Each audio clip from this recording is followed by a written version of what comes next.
Hello, everybody, and welcome back. Thank you very much for joining me. My name is Deborah Hatswell, and you're listening to BBR Investigations. Recently, I was lucky enough to be the key speaker at the BASIS conference seminar in June 2024 that took place in Pewsey, Wiltshire. While I was up there, I discussed a few subjects on stage, one of them being the subject of British Bigfoot, Dogmen encounters in the UK, Cryptid seen on military land, and do some families have a predisposition to see the unexplained or experience the paranormal, shall we say? And whenever I use the words paranormal or supernatural, I use them very, very loosely because there isn't a correct word for them out there. Both of those words just mean around normal. They're just pseudonyms for we don't understand. Most people think that all of my research and all of the things that I do started in 1982 when I saw that creature in the park at Buell. Unfortunately, it didn't start there for me. It started in my bedroom as a very young girl, and I would see things that was absolutely terrifying me. And now I know that my family before me saw them and family after me saw them, and most of my cousins have had similar experiences. I wanted to share that validation with you guys because it's the same for many of you. So, like I say, I didn't know in 1982 when I saw him that I would end up doing what I do today. And for all I fear him, he's an integral part of what I do. Without that sighting report, I wouldn't be able to help the witnesses of trauma. I wouldn't understand what they'd gone through as children, teenagers, middle adults, and older people. I get it now. I've worked with 3-year-old children and I've worked with 80-year-old men. I've worked with females who've seen awful things at their bedroom window or they've seen things in their children's rooms. I work with men who work the roads at night or are in the army or are some kind of job where they are out there in the wild on their own and they experience something so frightening. It's traumatic for them. They have to try and find a way back to work the next day because we have our bills to pay, don't we? So the fear started very early for me when I was little, when I was in my room. But the experience that turned me into the researcher I am today, should we say, was what happened back in 1982. Most of you know this story, but for anybody who doesn't, I was a young girl. I went into the park with my friend playing truant, and while we were there, I saw a movement in the greenery that caught my eye. That was all. There was nothing planned. We were laying on the ground chatting quite happily, just being friends, and I caught the movement. And a face of a thing that I cannot describe came out of that greenery at me. Some people discuss him or, presume that he was an ape of some kind or a young boy in a suit or somebody playing a trick on me or a homeless man. Or I've even had it said that I was hysterical for no reason whatsoever and I conjured all of this up because something awful happened to me in the park. It was none of those things. And the only person who knows other than me what I saw that day was the girl who was stood next to me. And she was more of a victim than I was because I pushed her to the floor and I ran home. He was an awful thing to look at. He looked like the cross between a man and an ape, and he was a monster. And for me, he's always been the man ape because that's what he looked like. He had a very thick, pronounced brow ridge. He had very thick muscles around his jaw. He had amber-coloured eyes, a flat nose, and his lips were very human, and he did not have canine teeth. He was all dark in colour, and where the sun hit him, it was almost reddish brown. He leant back into that greenery and was absolutely gone. Like the green man of old, he just melted back into that greenery and he was gone. And there was nowhere that I could go to discuss that with anyone or to try and normalise it in any way. It took me decades to find other people who'd seen something similar in my town. And now, as an adult, I know all of those experiences. But back then, as a young girl, I was on my own. And I needed to know what it was that I saw that day. And the only place that I could go to was the library. And that was useless. That did me no favours whatsoever. I was given a book called Digger the Dump, and that just made things worse for me, far worse. Now I know the names for the creatures we see, names that us humans give them. I don't know the names that they call themselves, but you'll hear them as British Bigfoot, the UK wild man, the woodwolves, an ape man, gelts and geets and leaf men, the green man, brown jack, and many more regional names. The Gauls called them satyrs, a hairy man. They were said to steal crops and humans and were scared of fire. The Romans called them silvestries and said they were grey hairy giants that could blend with the trees. We know the cases of the big grey man of Scotland, the red-eyed Bigfoot of Tunbridge Wells, the Kentish ape man, the wild man of Orford, and the wild man of Yellowham Forest. I didn't know any of those things back in 1982. And that's where it all started for me, with cryptids. But as I say, all these years later, I know other reports in the area. In 1959, there was a man who worked for the Parks and Gardens Corporation, as it was called back then, and he saw what he described as a hairy chimp that was at the side of the pond, and it was drinking water from its hand. He told his workmate, and he was absolutely ridiculed. And then, in the 1970s, another man who was waiting for a work colleague needed to use the toilet, and as he did so, he saw what he described as a hairy little man chasing a fox.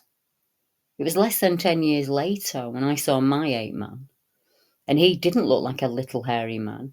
He was absolutely ginormous. He was like bigger than Arnold Schwarzenegger. He would have made him look small. He was incredibly muscular, and for all I could only see him from mid-chest up, you could tell that it was solid muscle. He looked like he could crunch through a bone, and he wasn't dumb or slow like we'd think of a troglodyte or a Neanderthal. He was incredibly intelligent, and I could tell that just from the look that passed between us. And I swear to this day that he was as shocked to see me as we were to see him. I don't think I was meant to see him that day, and I don't think she was either. I think two worlds collided, and we'll never have an answer to what it was that we saw. But knowing that other people have seen it is massive. That kind of put it to bed for me. Another lady, 1984, she got in touch with Thomas Markham of the Crypto crew. She said it was January and she was walking the dog in the park 2 years after I had my experience. She was stopped under a street light to have a cigarette, and over near the stables, that was the toilet blocks back then, she saw what she described as something that looked like a chimp and a man. It was incredibly hairy. It was covered in hair from head to toe. It had a chimp-like face. It had a pot belly. It was sort of hunched in posture, and it had male genitalia that she could see clearly. And for a small moment, she thought it was a man that was about to attack her. She was so frightened. She picked the dog up and she went home as quick as she could. And she told her partner, and he told her not to tell anybody because she'd end up in Prestwich, which back then was a local loony bin. But that wasn't the end of it. In 2005, there was a lady who was enjoying a meal with the Lord Mayor in the banqueting hall. And due to some problems with some new medication, she started to feel short of breath. Her friend, thinking that she probably just needed some air, took her outside. And unfortunately, it turned into a case of anaphylactic shock. Her friend looked around panicked, trying to find somebody that could phone the ambulance, and was confronted by what she described as a grey, hairy man that leant out of the greenery at her, growled, and melded back in. And that was in exactly the same place that I saw him. In 2012, a man named Tony, who's further up along the Irwell Valley in Clifton Country Park, you go through there and you end up at Phillips Park Hall. It's one of the deer routes. And it's also one of the old ancient barrows. And now, unfortunately, it's a mountain bike trail course, and there are a number of trails in the area. He was there with a friend, and something happened to the friend's bike, so they stopped. And as the friend fixed the bike, he looked off to the right and he saw what he described as an orangish coloured gorilla that was down in a typical gorilla stance, thickly muscled and huge, and took off into the bushes. 2 weeks later, he was out again on another one of the trails.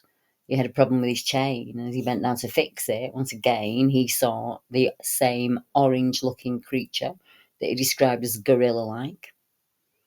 And then, not too far away, in 2016, a woman reached out to me after an experience her husband had with 3 friends on one of the golf courses.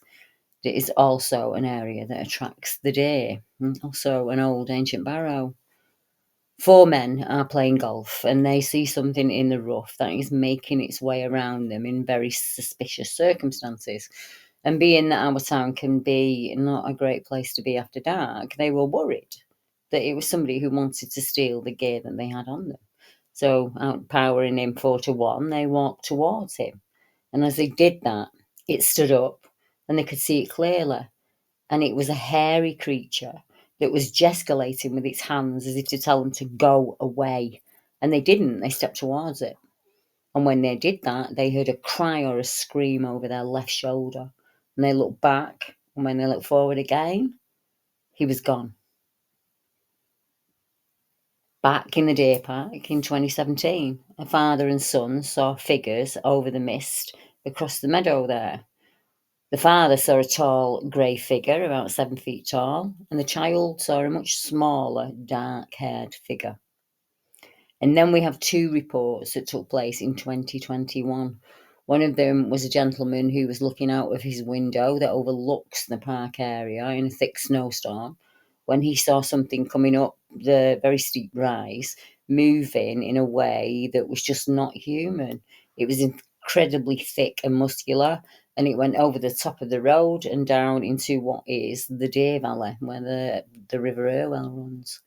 And we have a gentleman the same year who was coming back from a party who saw something dark and big take shelter at the side of the mansion where I was sitting when I saw my thing. I didn't know what to do back then, so I put a big map up on the wall, got out an old A to Z, got on the CB radio, and I started just 1919. Anybody out there who's ever seen anything weird on the road? And I got some very strange, and sometimes not things that a 15-year-old girl should be listening to. But every now and again, I would hit someone who would say, "Yeah, actually, I've seen something like that." I looked in newspaper archives in the local library and things like that, 40 magazines, all of that. And then there was the invention of the World Wide Web and Google, and people started to find me, and I found that validating. And they had the same fears and questions as me. And for all I did it as a hobby for a very, very long time, I never used my own name. I still felt ashamed, like, the girl that sees monsters, as they used to call me. I didn't ask to see him. I didn't want to see him. And part of me thinks if I could go back, I'd change things so I never did see him. But then there'd be hundreds and hundreds of people out there, like me, thinking they're on their own. And I know that they're not. In the recent conference, a lady came and found me on a break and said that she saw what looked like a hairy chimp that was walking like a crab across the road near Woburn Abbey. A chap from the Staffordshire area said his friend was out one night late in the fields and he had this awful growl that he felt within him. It was that bad. Other people came up to me and shared reports where they were driving and something black and awful that almost looked like a witch ran out in front of the car. These are all ordinary people like you and I who are having these experiences. Some of the earliest reports are the ones that I remember the most, actually, and it was the joy of just finding somebody that understood what I'd seen. One of the first people I spoke to was a guy called Jay Smith, and he's from Sevenoaks in Kent, and he was a digital editor. He was aged 10 at the time, 1978. And he lived in a new build on the edge of the rural greenbelt land. It was autumn, afternoon time. He was in the front room and their family were waiting to watch How the West Was Won. It was a Sunday film. And like most children in the UK, he was asked to go and put the kettle on. When he's in there, they said, we've got the old, windows with the metal frame, they're not double glazed or anything like that. And they were right steamed up. And he saw in the steamed windows what he thought at first was his own face. So he leant forward to look at it, and he said something that was almost a cross between a chimp and a human pressed its face up to the glass. He said it was youngish, and he just pretended not to see it. And he said, out of the corner of my eye, a face appeared in the bottom pane. At first, I thought it was just my reflection, and then I looked again closely. This time the face pressed itself hard against the window. It was a sort of chimp and a human-style face. It was youngish, I'd say. I pretended I didn't see it, but I was absolutely terrified. I left the room and sat down motionless. I couldn't say a word, so I decided at the time to draw it, and I did so straight away. As an addition to this, the face resembled that of a chimp, with a short snout, black or brown eyes, but with a human-type hair on it everywhere. A further experience happened in 1987, when he was aged 19 and he was up at a place called One Tree Hill. This time it was a summer evening and he was out with friends. He said we were all going to meet up, and me and one friend decided that we'd get there early and collect firewood. And as I was doing this, we suddenly got this awful feeling of dread. We heard loud grunts, and as I placed the wood on the fire, I saw a 7-foot tall humanoid silhouette that was all dark in colour and had its face shielded in shadow. And he fled. A bus driver made a report of an orange orangutan crossing the road at 6:30 a.m. the next morning. And Jay said, I heard a very deep growl. It had real depth to it that gave me the impression it was of a significant size. We ran. I looked back and caught a glimpse of a bipedal figure that was illuminated from the tree line, and it was huge. The next day, a driver said he'd nearly hit an orangutan at 6:30 a.m. in the morning. It was an orangey red in colour. This made the local newspapers. I just stayed silent. I didn't tell anyone.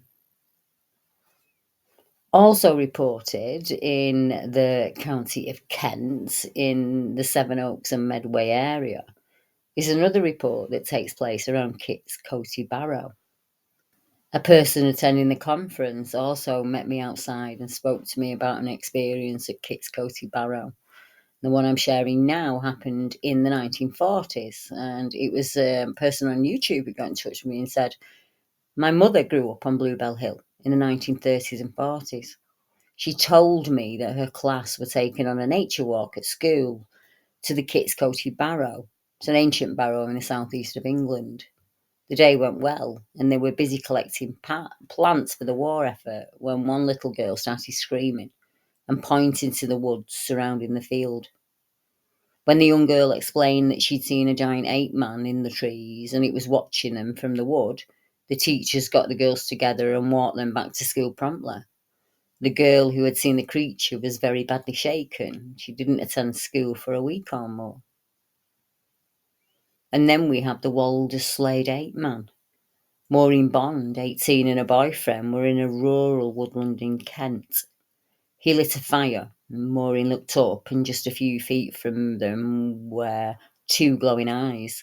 The eyes belonged to a large, tall, bipedal creature that was covered head to toe in hair. It stood in a 7-foot-tall region, and she then watched, transfixed, as the hairy creature stepped back into the foliage, which concealed it, and it blended in with the undergrowth. Despite its disappearing from view, Maureen knew it was still there, keeping itself hidden in the bushes. And then we have the hairy man of Cool Kent. That happened in 2011.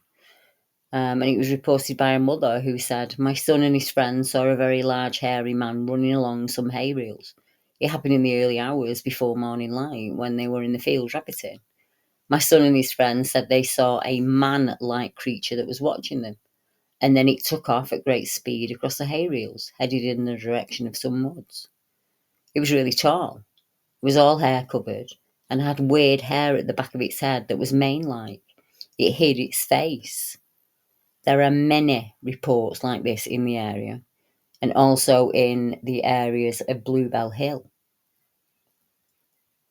They each mention a tall, large, human-shaped, ape-like, man-like creature, the same as these next reports that I'm going to share with you now. The next person I met was Ian, and Ian's from Boston Spa, and he's a plumber, aged 50, and this happened in 1998. He was out in the farms and woodlands on the rural greenbelt again. It was about 8 p.m. and dusk. He was walking his dog down the farm track, something he did every night after work.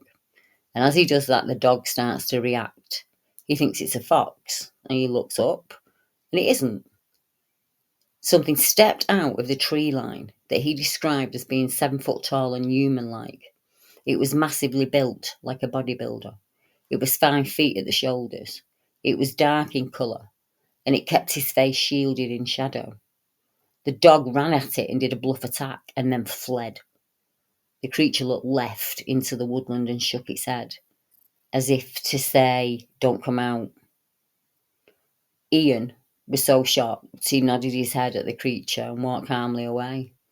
He didn't look back. He said, "Something has really spooked the dog." So I turned to look up the track. I couldn't believe my eyes. A massive creature was standing there, looking back in our direction. It was massively built and was about 5 feet wide across the shoulders and about 8 feet tall. I couldn't make out any facial features, as its face was in shadow and it was covered in hair. And then in the 2000s, somebody made a report of the Boston Spa bear. And they said, "My workmate Mark, his friend, and 3 other lads went camping overnight on the old railway line. I think it's called Hall Wood. They noticed a huge figure trying to get over the barbed wire fence. They described the creature they saw as huge and hairy, and they didn't know what it was. They thought it may have been some sort of escaped bear. It was really big, really stocky, and all covered in hair. All 4 of them saw it and panicked and fled." There are other reports in the area from geocachers who've been scared out of the woodlands or followed by something unseen. We just go further north, we end up in Tamfield Lake, County Durham, and Karen, business owner and artist, aged 6 when this happened in 1974. Again, on the rural greenbelt, a bright sunny summer's day about 4 p.m. She was out with some older girls, the first time she'd been allowed out with them. And they were in the grassy green area making a rope swing. And as they were making it, she looked up and she saw a hairy wild man holding a bone or a stone tool in his hand. He was human and caveman-like and hair-covered. Kaz ran screaming. The older girls didn't see him, and that scared her more. 45 years on, she's still painting him. And every year, a family buy her a monkey. She said, "The being I saw was male and a young adult in age, and large in size, perched up in a tree. It had long, bushy, dark hair covering its body. I've trouble remembering the face, as he was trying not to be seen." Just a little walk away, a stone's throw away, we have an incident in 2006 where a man said, "I was riding my bike on the cycle road that runs from Stanley to Consett coming home from my girlfriend's, when I suddenly had a feeling of dread. I looked over to the church and there was a tall, dark shadow watching me, using the church to hide its body. That foreboding feeling lasted till I left that road." And then in 2019, we have the report of something hiding in the bushes that saved me. One lady said, "I was walking along the old train route that's now a cycle path when I heard a loud bang behind me. I realised there was a man right behind me on the path. I had no idea he was there or that he was that close. When I turned, it startled him and he made off. When I looked at where the warning noise came from, I saw 2 hairy legs in the shrubbery, and that really scared me, so I left as quickly as I could." There are also several other reports in this area and in Northumberland itself as a whole. In fact, the east coast of the UK is known for its creature reports, many of which are werewolf or dogman-like. And for example, we have the Flixton werewolf, we have the Beast of Barnston Drain, we have Old Stinker. But the reports take place in Saltfleet Marsh in Scotland and all the way down in Kent. Is a very active area.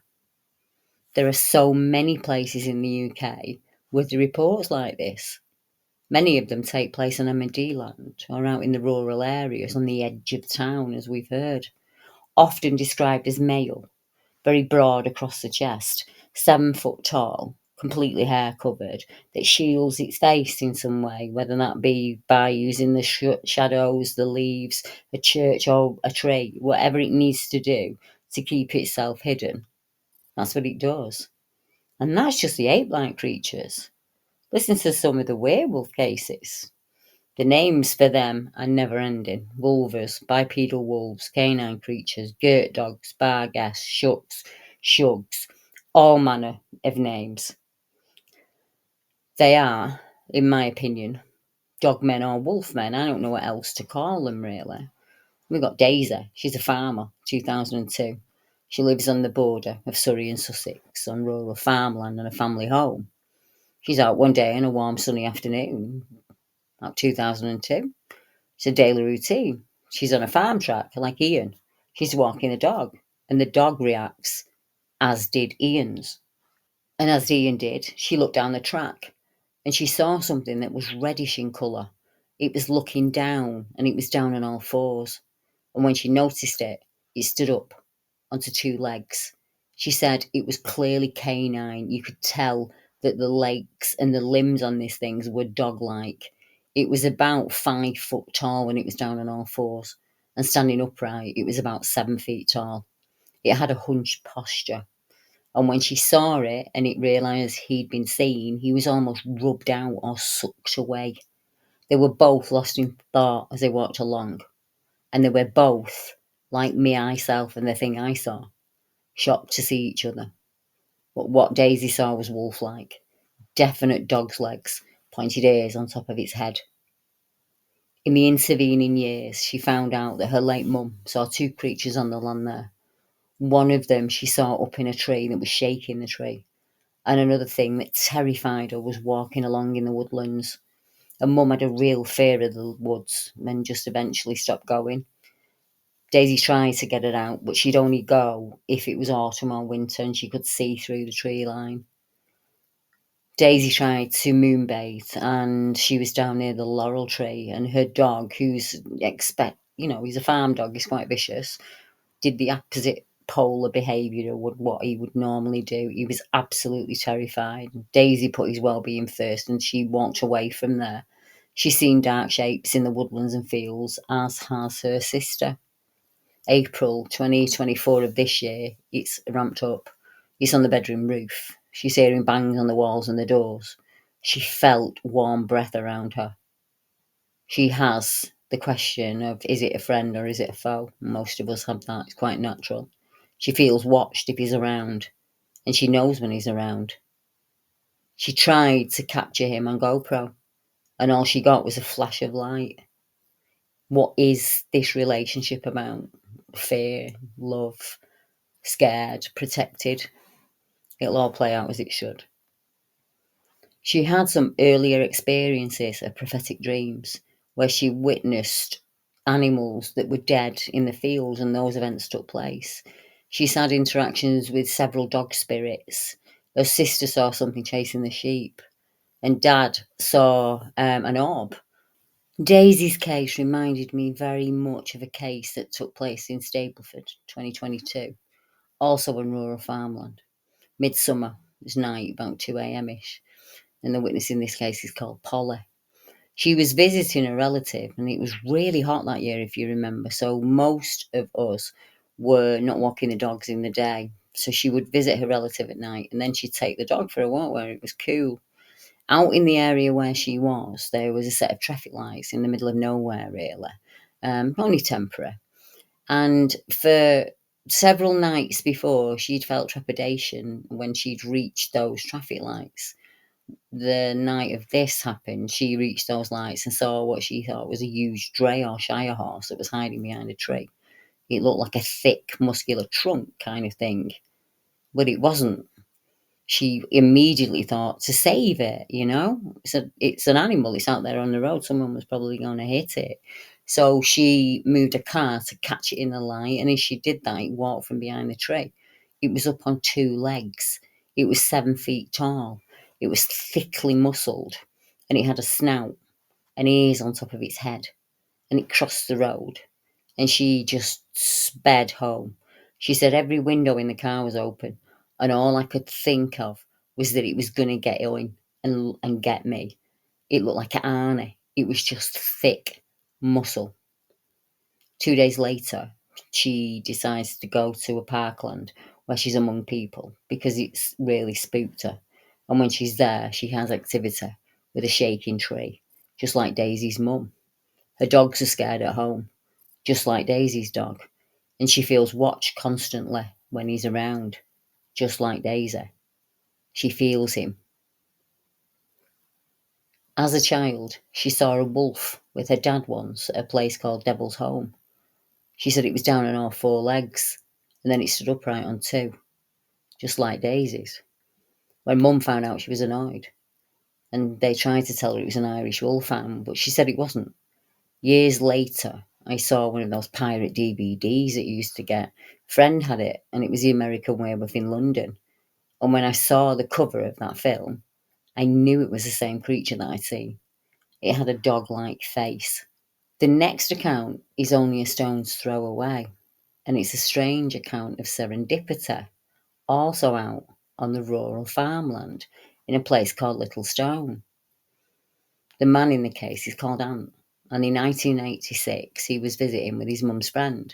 Mum was driving in the car, they were on the way home. It was about 3 p.m, sunny summer's day.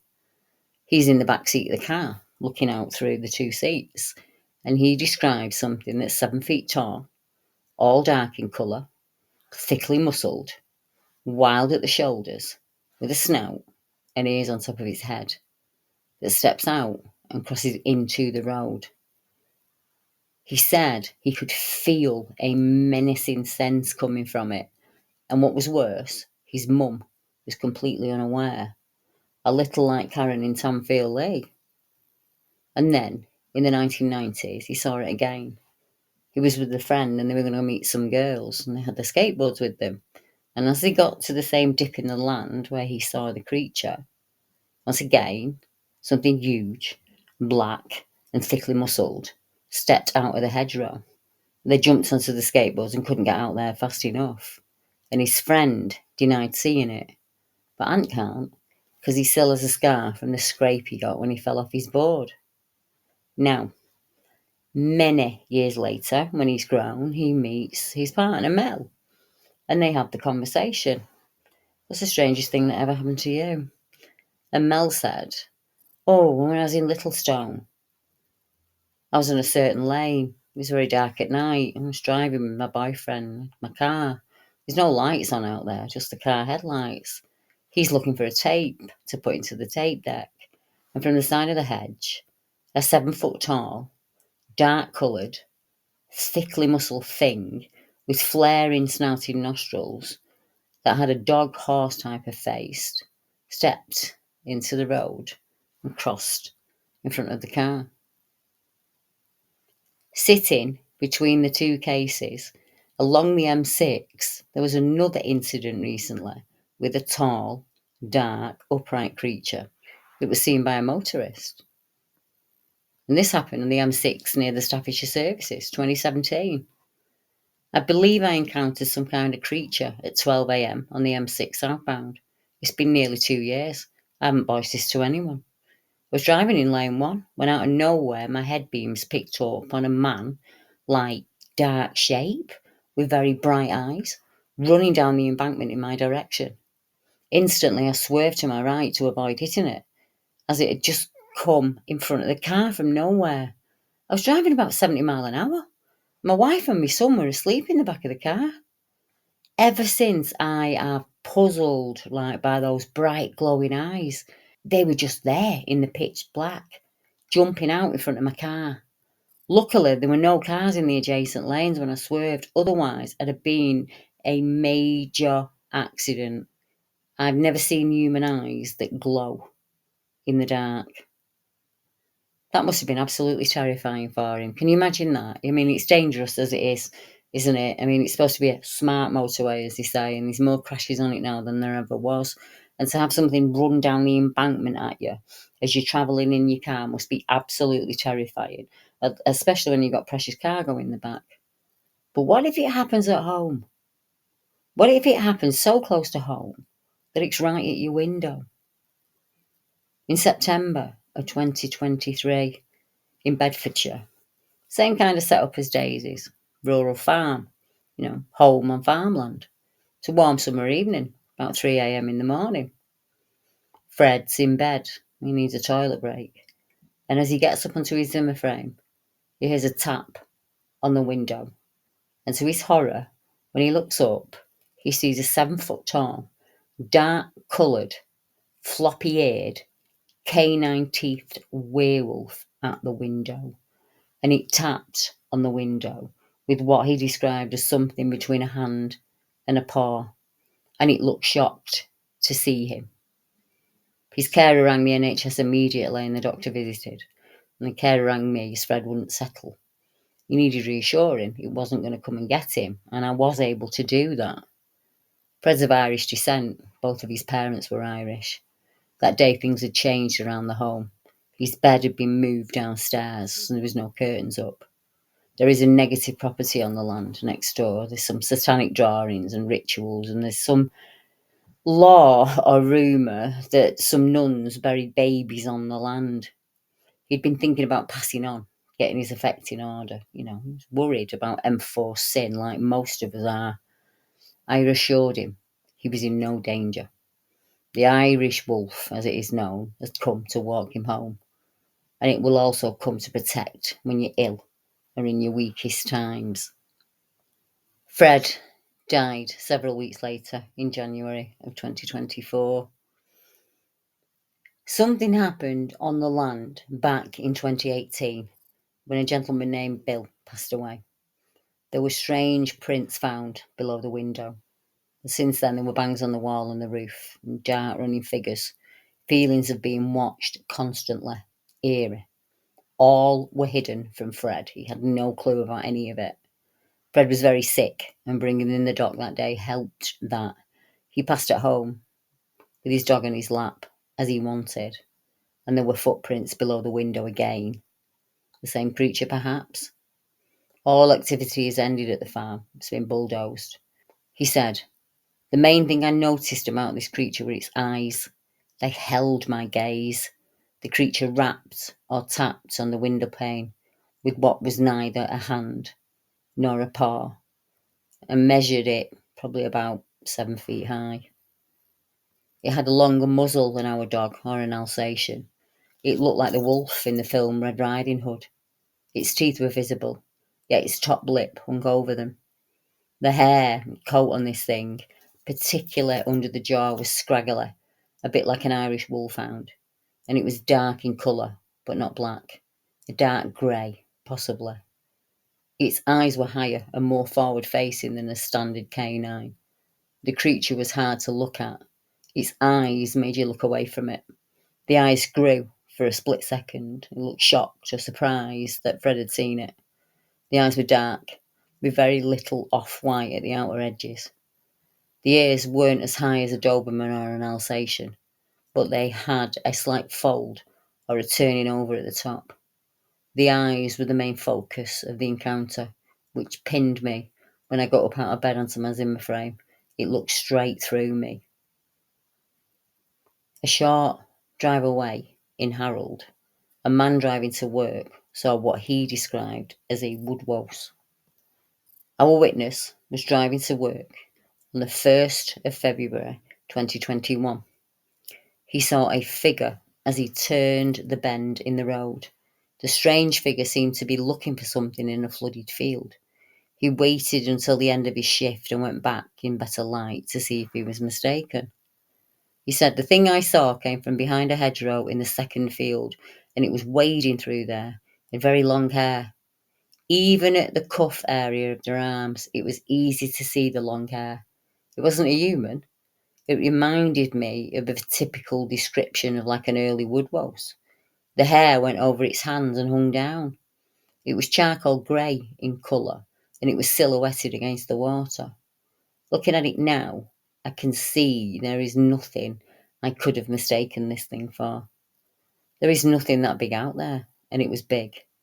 It came through the water, looking down every now and again. I saw it put its hands over the water as it was looking into it for something. This account took place also in a place where two borders meet, and that seems to have some form of input, especially in the tri-border areas like Daisy's and Fred's, areas where our counties meet. The energy is higher at those points. Another person living not too far away had her own experience with a creature very similar to what Fred saw. Our witness name is Katie. She's in her 20s, and this happened in April of 2024. She lived in an area called Wantage, Oxfordshire. She'd come in from being out in town about 8 p.m. on an autumn night. As soon as she entered the garden, she had a strong feeling of foreboding. She couldn't get in the house quick enough. She locked the doors and windows. At 1 a.m, she was woken by her cat reacting badly. He's hissing and spitting, and Katie immediately thought of an intruder or a burglar. She looked outside, couldn't see anything. She flicked on the security light, and on the edges of the light, she sees a 7-foot tall, thickly muscled, wolfman creature that's down on all fours, stands up on its two legs, and darts off. The creature had a wolf-like face, and Katie said, I looked down the garden, and just where the light ended and dissolved into the shadows, I saw what I honestly thought was a wolf. It was dark, almost black in colour, and it had big yellow eyes. The eyes were not small like a dog's. They were bigger and rounder, almost like a cat's eyes. And at that moment, everything just stopped. I could not understand what I was seeing. I was looking at something massive, and then it stood up on its back legs and just melded into the darkness. Several nights later, she's asleep, and the cat reacts again. There's loud knocking on the front door, and there's no one out there. And there are claw marks left outside on the window. I asked her about any earlier experiences, and when her grandmother died, when she was 7 years old, she was in bed, upset, and she had a pattern on her curtain. And from that cat pattern morphed a demon, and it would hang above her on the ceiling, and it would absolutely terrify her, and she felt that it was feeding on her fear. And she saw that demon right to the present day. And she said less than 2 weeks later, the cat started to react again, and she heard that tapping on the window, and she saw the wolfman clearly, and described that it had something that was between a hand and a paw. But as that happened, the demon vanished, and she hasn't seen him since. The cat, though, does continue to react at times. Katie feels watched when he's around. She asks that same question. Is he friend or foe? She said, I was having an episode where that little demon was back visiting me again. He never makes a sound or moves. He just hangs there, staring down at me from the ceiling. And again, my cat reacted. He started to get really unsettled again, just as he had a week before. But this time, the demon vanished, as I heard a tapping sound on the window. I shot out of bed and ran to that window. I looked out, and I saw something between a paw and a hand retreating. I didn't see anything else, just the hand paw moving away, and then disappearing. Katie has had some earlier experiences with canine-type creatures when she was camping as a child. She's been followed and heard screams, and she was out with a friend when the dog was terrified at Schumacher's Knob. What do the areas that these creatures are seen on have in common? They all happen on rural greenbelt land, often old mining land. They're all close to a river or a stream or brook that leads to the river. Many reports are clustered around the estuaries and reservoirs. They're close to ancient sites, stone circles, burial mounds, sacred mounds, ancient wells, standing stones, the whole 9 yards. The wolfman creatures are often found close to burial sites, old and new, and Bigfoot creatures are seen near ancient sites that have been disturbed or built upon, and they are seen on MOD land, old and new. What do the witnesses have in common? They're all closely connected to nature. When it happened, they'd been walking, working on the farm, hiking, biking, or were relaxed at home. They have family ties to the area, in some cases going back generations. They've experienced different forms of activity over the years, i.e. ghosts, shadow beings, demons, dark shadows on the land, activity at home as an adult or as a child, strange lucid dreams. Many experience wolves or hairy men in their rooms or witches as a child, dark shadow beings in the corner. Many of them have a childhood fear of apes or wolves. They dream or feel they've had UFO and abduction episodes. Most of them, like myself, are neurodivergent. They think differently. We're almost like a round peg in a square hole. And modern society says that that's a handicap, but it's not. It's a superpower. Ask yourself this: why are these creatures interested in these people? Because there is something about them that is extraordinary. And I'll leave that thought with you. Next time, I'll tell you about incidents on military defence land. Good night, everyone.